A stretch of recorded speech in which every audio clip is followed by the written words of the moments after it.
মুজিব ভাই এসে গেছেন, তাকে আপনারা স্লোগান দিয়ে অভিবাদন দেন।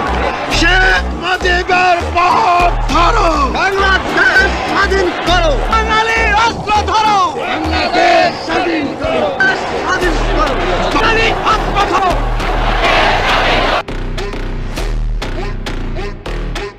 আপনারা আমাদের ভাই আওয়ামী লীগের নেতৃত্বে সংগ্রাম পরিষদ গড়ে তোলো এবং তোমাদের যা কিছু আছে তাই নিয়ে প্রস্তুত থাকো।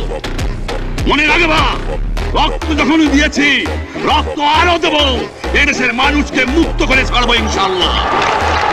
এবারে সংগ্রাম আমাদের মুক্তির সংগ্রাম, এবারে সংগ্রাম স্বাধীনতার সংগ্রাম।